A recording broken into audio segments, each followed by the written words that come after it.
اعوذ باللہ من الشیطان الرجیم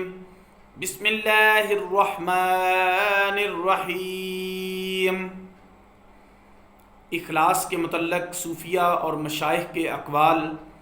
اور دوزخ سے نجات اور جنت کے حصول کی دعا کرنا بھی اخلاص کا اعلیٰ درجہ ہے۔ مختصراً گفتگو۔ حافظ شرف الدین الدمیاتی لکھتے ہیں، تمام عبادات کے قبول ہونے اور ان میں اجر و ثواب کے حصول کی شرط یہ ہے کہ ان میں اخلاص ہو، اور ہر وہ عمل جس میں اخلاص نہ ہو وہ ضائع ہونے کے زیادہ قریب ہے۔ اور حضرت سہل بن عبداللہ تستری نے کہا، تمام علم دنیا کے لیے ہے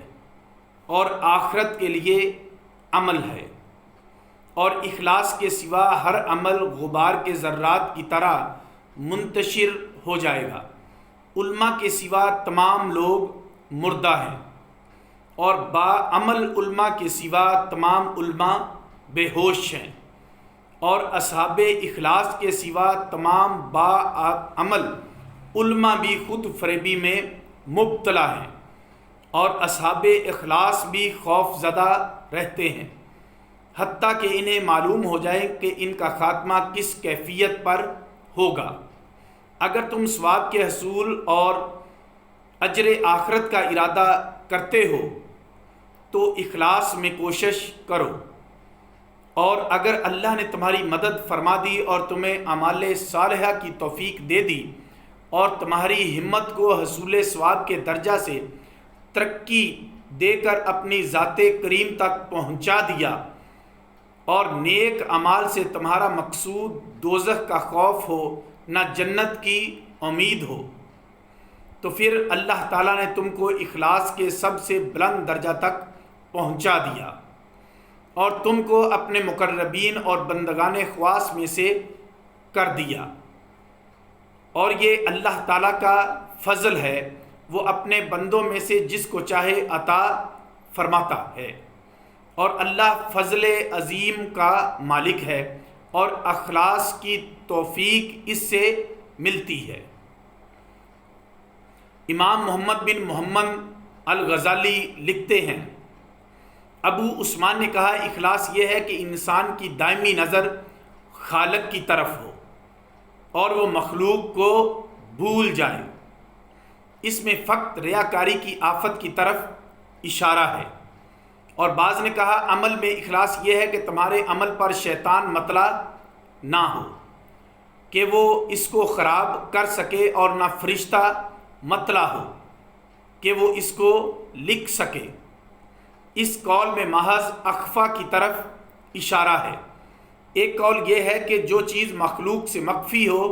وہ اخلاص ہے، یہ قول مقاصد کا جامع ہے۔ ایک قول یہ ہے کہ رب کے ساتھ معاملہ کو مخلوق سے خارج کرنا ہے،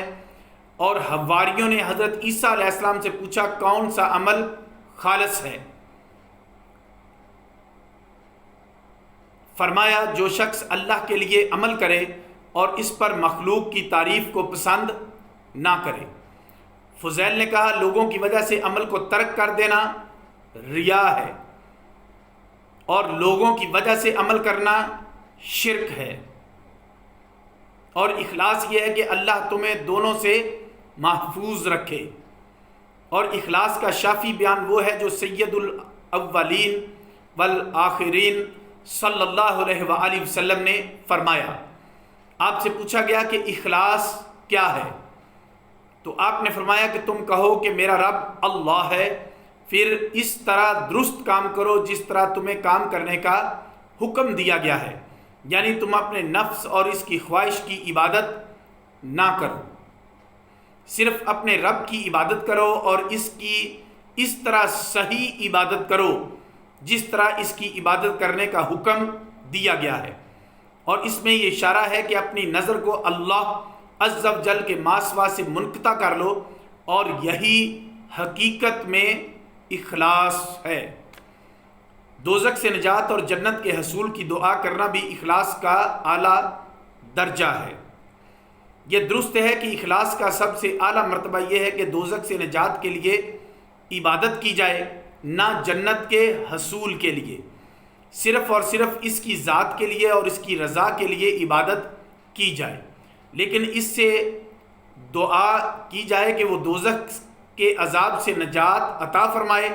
اور یہ بھی اخلاص کا اعلیٰ مرتبہ ہے، کیونکہ اللہ تعالیٰ نے ان لوگوں کی مدح فرمائی جو راتوں کو اٹھ کر دوزخ سے نجات کی دعا کرتے ہیں۔ سورہ الفرقان آیت نمبر 64 سے 66 اللہ تعالیٰ کا ارشاد ہے، ترجمہ: اور جو لوگ اپنے رب کے لیے سجدہ اور قیام کرتے ہیں، اور جو لوگ اپنے رب کے لیے سجدہ اور قیام کرتے ہوئے رات گزار دیتے ہیں، اور جو یہ دعا کرتے ہیں، اے ہمارے رب ہم سے دوزخ کا عذاب دور فرما دے، بے شک اس کا عذاب چمٹ جانے والی مصیبت ہے، بے شک وہ ٹھہرنے اور قیام کرنے کی بہت بری جگہ ہے۔ اور سیدنا محمد صلی اللہ علیہ وآلہ وسلم سید المخلصین ہیں، اور آپ باکثرت دوزخ کے عذاب سے پناہ طلب کرتے تھے۔ حضرت عائشہ رضی اللہ عنہا بیان کرتی ہیں کہ نبی صلی اللہ علیہ وآلہ وسلم یہ دعا کرتے تھے، اے اللہ میں تیری پناہ میں آتا ہوں سستی سے اور بڑھاپے سے اور گناہ سے اور قرض سے اور قبر کی آزمائش اور عذاب قبر سے اور دوزخ کے فتنہ سے اور دوزخ کے عذاب سے۔ حضرت انس رضی اللہ عنہ بیان کرتے ہیں کہ رسول اللہ صلی اللہ علیہ وآلہ وسلم اکثر اوقات یہ دعا کرتے تھے، اے اللہ ہمیں دنیا میں اچھائی عطا فرما اور آخرت میں اچھائی عطا فرما، اور ہمیں دوزخ کے عذاب سے بچا۔ سیدنا ابراہیم علیہ السلام سے بڑھ کر کون صاحب اخلاص ہوگا، اور انہوں نے حصول جنت کی دعا کی۔ قرآن مجید میں ہے، سورہ الشورى آیت نمبر 85، ترجمہ اللہ تعالیٰ کا ارشاد ہے، اور مجھے نعمت والی جنت کے وارثوں میں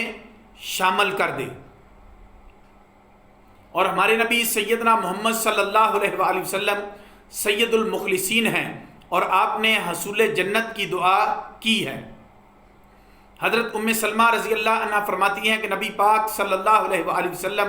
ان کلمات کے ساتھ دعا کرتے تھے، میں تجھ سے جنت میں بلند درجات کا سوال کرتا ہوں، آمین۔ اے اللہ میں تجھ سے خیر کے مبادی اور خاتم اور جوامع اور اول اور آخر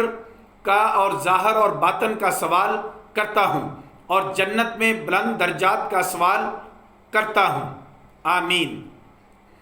اے اللہ مجھے دوزخ سے نجات دے، اور دن اور رات کی مغفرت عطا کر، اور جنت میں اچھا گھر عطا کر، آمین۔ اے اللہ میں تجھ سے سلامتی کے ساتھ دوزخ سے نجات کا سوال کرتا ہوں، اور مجھے امن کے ساتھ جنت میں داخل فرما۔ اے اللہ میں تجھ سے یہ سوال کرتا ہوں کہ تو میرے نفس میں اور میری سمع اور بصر میں اور میری روح میں اور میرے اخلاق میں اور میرے اوصاف میں اور میری زندگی میں اور وفات میں برکت عطا فرما۔ اے اللہ میری نیکیوں کو قبول فرما، اور میں تجھ سے جنت میں بلند درجات کا سوال کرتا ہوں، آمین۔ حضرت ابو امامہ باہلی رضی اللہ عنہ بیان کرتے ہیں کہ ہمارے پاس رسول اللہ صلی اللہ علیہ وآلہ وسلم تشریف لائے۔ اس وقت آپ نے لاٹھی پر ٹیک لگائی ہوئی تھی۔ جب ہم نے آپ کو دیکھا تو کھڑے ہو گئے۔ آپ نے فرمایا ایسا نہ کرو جیسا کہ اہل فارس اپنے سرداروں کے ساتھ کرتے ہیں۔ ہم نے عرض کیا یا رسول اللہ، کاش آپ ہمارے لیے دعا کرتے۔ آپ نے دعا کی، اے اللہ ہماری مغفرت فرما، ہم پر رحم فرما، اور ہم سے راضی ہو جا، اور ہم سے قبول فرما، اور ہم کو جنت میں داخل فرما، اور ہم کو دوزخ سے نجات دے، اور ہمارے تمام کاموں کو درست فرما۔ اور ہمارے نبی سیدنا محمد صلی اللہ علیہ وآلہ وسلم نے ہم کو یہ بھی حکم دیا کہ ہم جنت الفردوس کی دعا کریں۔ حضرت ابو ہریرہ رضی اللہ عنہ بیان کرتے ہیں کہ رسول اللہ صلی اللہ علیہ وآلہ وسلم نے فرمایا، جو شخص اللہ اور اس کے رسول پر ایمان لایا اور اس نے نماز قائم کی اور رمضان کے روزے رکھے، اللہ پر اس کے کرم سے یہ حق ہے کہ وہ اس کو جنت میں داخل کر دے، خواہ اس نے اللہ کی راہ میں جہاد کیا ہو یا اپنی زمین میں بیٹھا رہا ہو جہاں وہ پیدا ہوا ہو۔ صحابہ نے کہا یا رسول اللہ، کیا ہم لوگوں کو یہ خوشخبری نہ دے دیں؟ آپ نے فرمایا جنت میں 100 درجے ہیں جن کو اللہ تعالیٰ نے اللہ کی راہ میں جہاد کرنے والوں کے لیے تیار کیا ہے، اور ہر 2 درجوں میں اتنا فاصلہ ہے جتنا زمین اور آسمان میں فاصلہ ہے۔ بس جب تم اللہ سے سوال کرو تو اس سے فردوس کا سوال کرو، کیونکہ وہ جنت کا اوسط اور جنت کا اعلیٰ ہے، اور میرا گمان ہے کہ اس کے اوپر رحمان کا عرش ہے اور جنت کے دریا اس سے نکلتے ہیں۔ حضرت عبادہ بن صامت رضی اللہ عنہ بیان کرتے ہیں کہ رسول اللہ صلی اللہ علیہ وآلہ وسلم نے فرمایا جنت میں 100 درجے ہیں، ہر درجہ میں اتنا فاصلہ ہے جتنا زمین اور آسمان میں فاصلہ ہے، اور فردوس سب سے اعلیٰ درجہ ہے، اسی سے جنت کے 4 دریا نکلتے ہیں اور اس کے اوپر عرش ہے۔ پس جب تم اللہ سے سوال کرو تو الفردوس کا سوال کرو۔ ہمارے زمانے میں ایسے جاہل صوفیہ کا شہرہ ہے جو دوزخ سے نجات اور جنت کے حصول کی دعا کو گھٹیا درجہ کی طلب کہتے ہیں اور اس کو اخلاص کے منافی شمار کرتے ہیں۔ دوزخ سے نجات اور جنت کے حصول کی دعا میں اخلاص کا اعلیٰ مرتبہ اس طرح متحقق ہوگا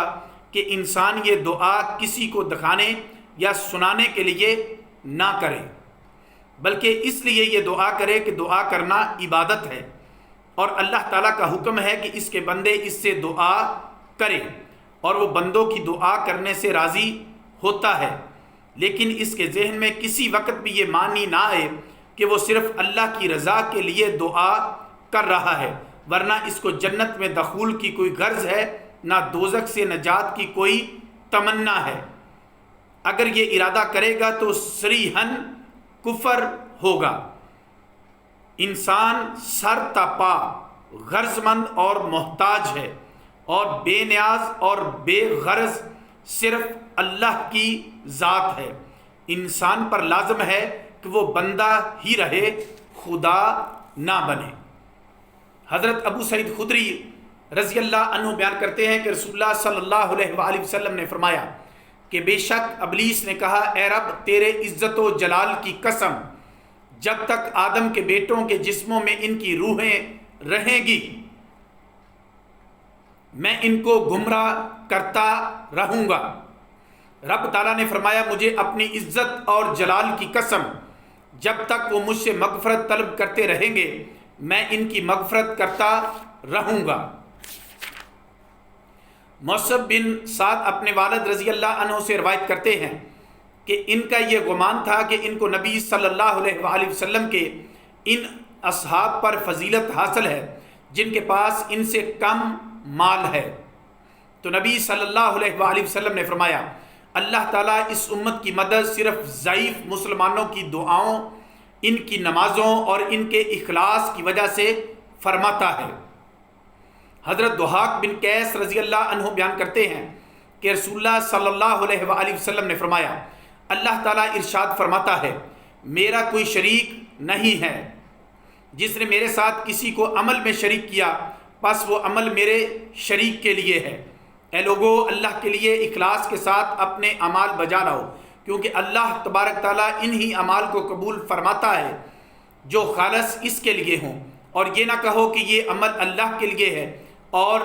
رشتہ داروں کے لیے ہے، کیونکہ پھر وہ عمل رشتہ داروں ہی کے لیے ہے اور اللہ کے لیے وہ بالکل نہیں ہے، اور یہ نہ کہو کہ یہ تمہاری خاطر ہے، کیونکہ پھر وہ تمہاری ہی خاطر ہے اور اللہ کے لیے بالکل نہیں ہے۔ وَمَا عَلَيْنَا إِلَّا الْبَلَاغُ الْمُبِينُ۔